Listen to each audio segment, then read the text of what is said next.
الحمد لله رب العالمين والصلاة والسلام على رسولنا الأمين ونبينا محمد وعلى آله وصحبه ومن سار على نهجه بإحسان إلى يوم الدين. اللهم لا سهل إلا ما جعلته سهلا وأنت تجعل الحزن إذا شئت سهلا. கண்ணியத்துக்கும் மதிப்புக்கும் உரிய பெரியோர்களே, சகோதரர்களே, அஸ்ஸலாமு அலைக்கும் வரஹ்மத்துல்லாஹி வபரகாத்துஹு.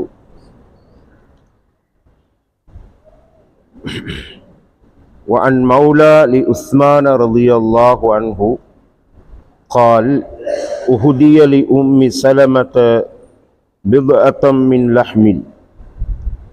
இது ஒரு வரலாற்று சம்பவம். நபி ஸல்லல்லாஹு அலைஹி வஸல்லம் உடைய காலத்தில் நிகழ்ந்தது. இந்த சம்பவத்தை உஸ்மான் ரலியல்லாஹு அன்ஹு அவர்களது பணியாளர் அறிவிக்கின்றார். உம்மு சலமா ரலியல்லாஹு அன்ஹா அவர்களுக்கு சமைக்கப்பட்ட ஒரு இறைச்சி துண்டு அன்பளிப்பாக வழங்கப்பட்டது. وكان النبي صلى الله عليه وسلم يعجبه اللحم. நபி ஸல்லல்லாஹு அலைஹி வஸல்லம் அவர்கள் இறைச்சியை விரும்பி சாப்பிடக்கூடியவர்களாக இருந்தார்கள். فقالت للخادم بعيه في البيت لعل النبي صلى الله عليه وسلم يأكله. உடனே உம்மு சலமா ரலியல்லாஹு அன்ஹா அவர்கள் அந்த இறைச்சி துண்டை பணிப்பெண்ணை நோக்கி சொன்னார்கள், இதை கொண்டு நீ வீட்டுக்குள் வைத்து விடு, ஒருவேளை நபி ஸல்லல்லாஹு அலைஹி வஸல்லம் அதனை சாப்பிடலாம். فوضعته في قوة البيت. அந்த பெண்மணி, அந்த பணிப்பெண் வீட்டு சுவரிலே இருந்த சிறியதொரு ஓட்டை பகுதி, ஆரம்ப காலங்களிலே வீடுகளிலே வெளிச்சம் வருவதற்காக சின்ன ஜன்னலை போன்ற ஒரு ஓட்டை வைத்திருப்பார்கள். அந்த ஓட்டையிலே கொண்டு போய் அவள் வைத்து விட்டாள்.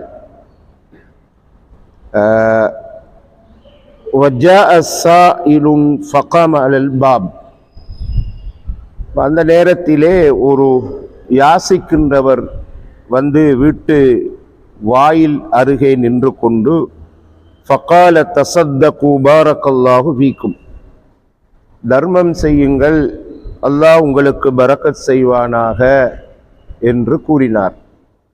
ஃபகாலு பாரக்கல்லாஹு ஃபீக, வீட்டில் இருந்தவர்கள் உமக்கும் அல்லாஹ் பரக்கத் செய்வானாக என்று சொல்லிவிட்டார்கள். ஃபதஹப ஸாயிலு, யாசித்தவர் போய்விட்டார். فدخل النبي صلى الله عليه وسلم فقال, பின்னர் நபி ஸல்லல்லாஹு அலைஹி வஸல்லம் அவர்கள் வீட்டுக்கு வந்து கேட்கிறார்கள், உம்மு சலமாவே, ஹல் இந்தக்கும் ஷைஉன் அத்அமுஹு, உங்களிடத்திலே நான் சாப்பிடுவதற்கு ஏதாவது இருக்கிறதா? ஃபகாலத் நஅம், உம்மு சலமா அவர்கள் சொன்னார்கள், ஆம் இருக்கிறது. قالت للخادم اذهبي فأتي رسول الله صلى الله عليه وسلم فأتى رسول الله صلى الله عليه وسلم بذلك لكم.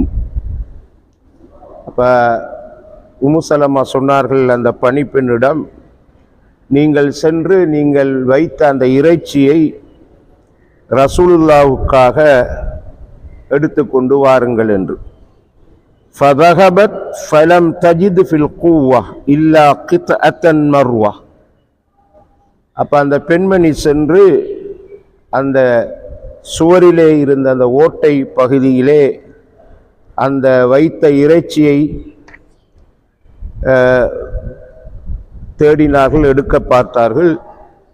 அந்த இடத்திலே ஒரு வெண்ணிற கல்லை தவிர வேறு எதனையும் அவர்கள் பெற்றுக்கொள்ளவில்லை.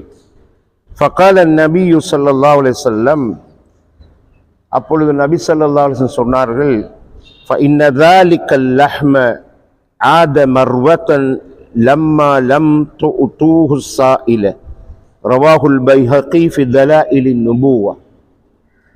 நீங்கள் வைத்த அந்த இறைச்சி வெண்ணிற கல்லாக மாறிவிட்டது, கேட்டு வந்தவர் யாசிக்கின்ற பொழுது நீங்கள் கொடுக்கவில்லை, எனவே அந்த இறைச்சி துண்டு கல்லாக மாறிவிட்டது என்று சொன்னார். இந்த ஹதீஸை இமாம் பைஹகி அவர்கள் தங்களது கிரந்தமான தலாயிலுன் நுபுவா என்ற அந்த நூலிலே குறிப்பிடுகிறார்கள். சகோதரர்களே, இந்த ஹதீஸிலே நாங்கள் என்ன பாடம் படிக்கிறோம் என்று சொன்னால், உம்மு சலமா ரலியல்லாஹு அன்ஹா அவர்களுக்கு இறைச்சி துண்டு ஒன்று சமைக்கப்பட்டதென்று ஹதியாவாக கொடுக்கப்பட்டிருந்தது. இது முதலாவது நாங்கள் படித்து கொள்கிறோம். ரசூலுல்லாஹ்வுடைய குடும்பம், நபியினுடைய குடும்பம் எல்லா விஷயத்திலும் இறையச்சத்தோடும் பேணுதலாகவும் நடக்கக்கூடியவர்கள். குறிப்பாக உணவு விஷயத்திலே ஹலால் ஹராம் பேணுவதிலே உச்சகட்டத்தில் இருக்கின்றவர்கள் தான் அஹ்லுல் பைத் என்று சொல்லக்கூடிய நபியின் குடும்பம்.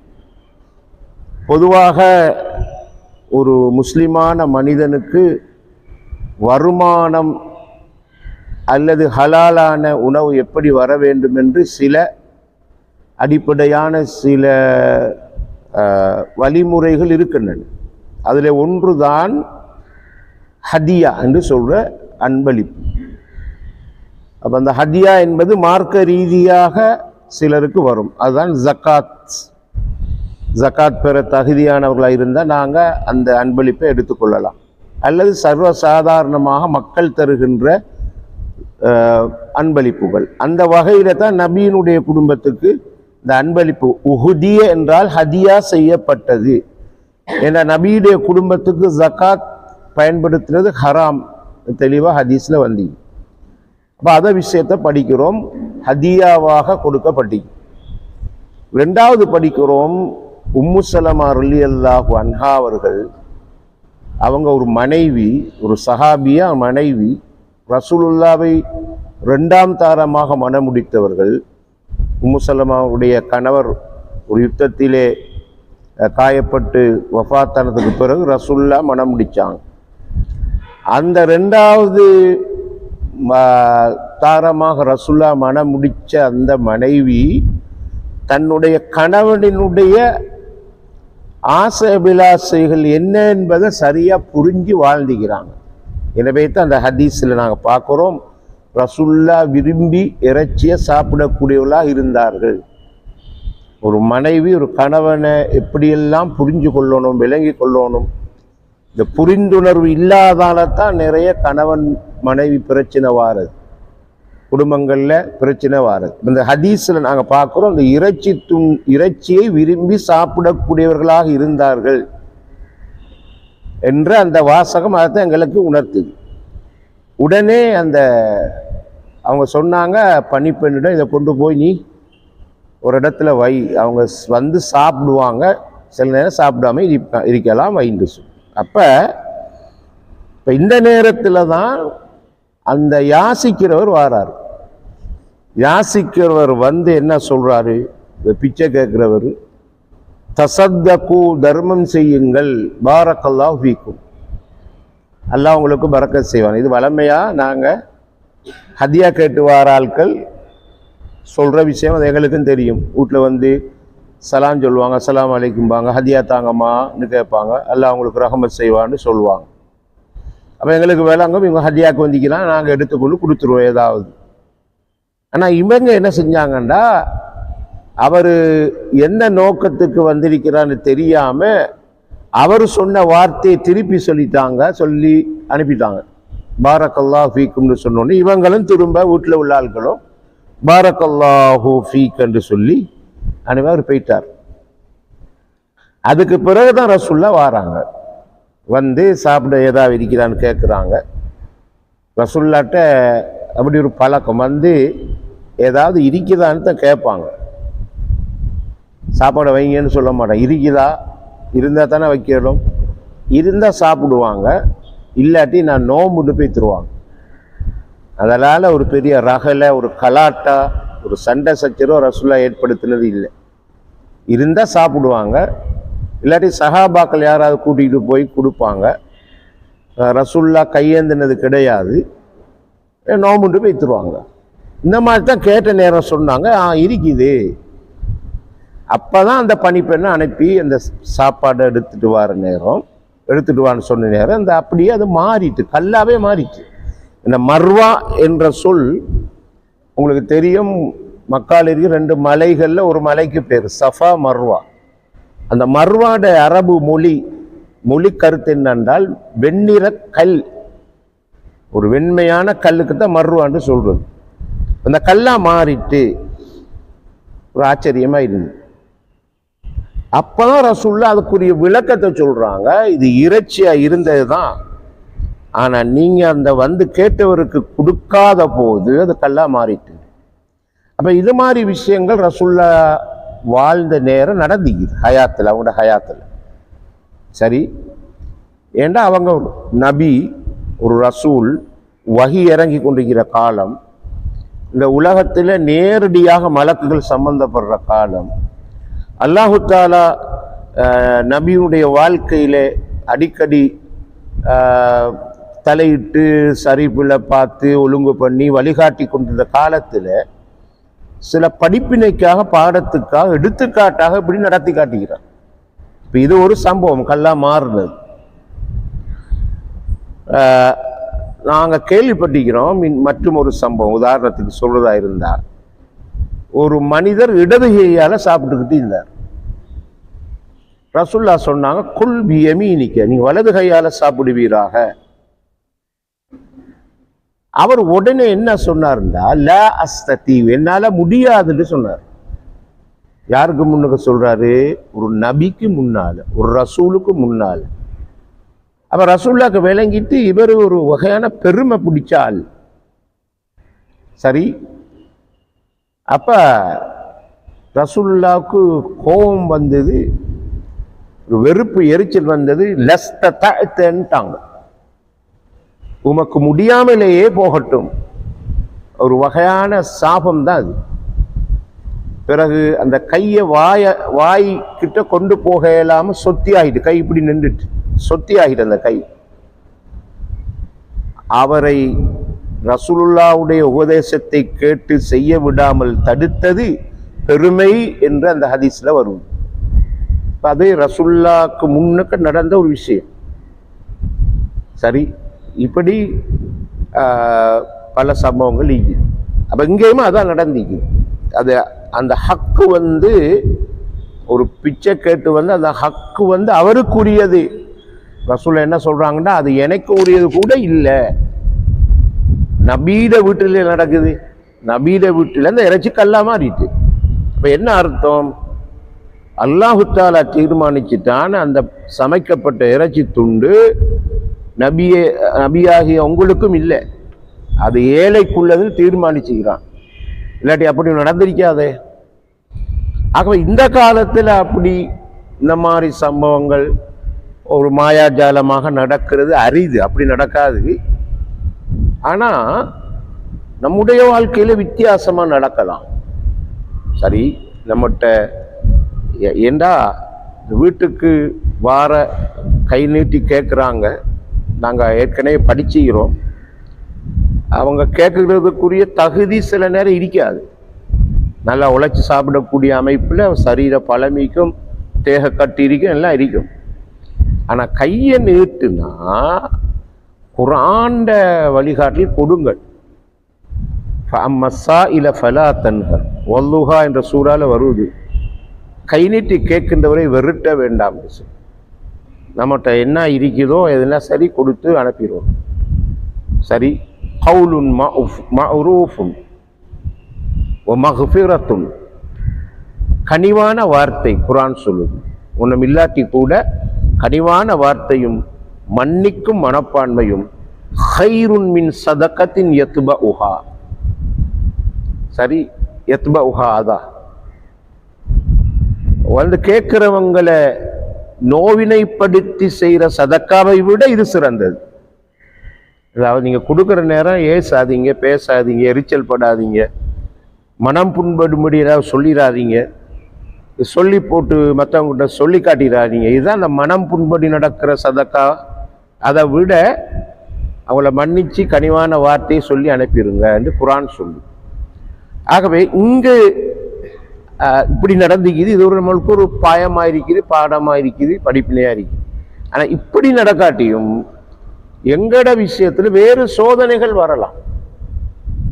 என்ற குர்ஆன் ஹதீஸில் நாங்கள் பார்க்குறோம்.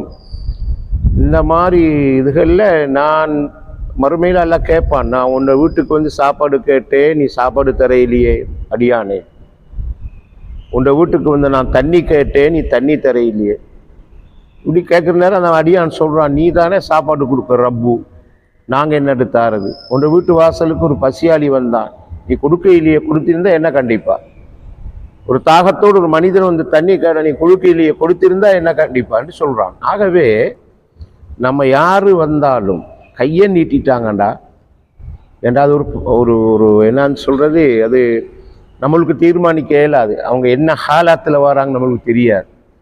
சரி, பசி பட்டினியோட வரலாம், சில நேரம் ஏமாத்துகிற நோக்கத்தோடையும் வரலாம். அது எங்களுக்கு தெரியாத, மனசை பார்க்க இயலாது.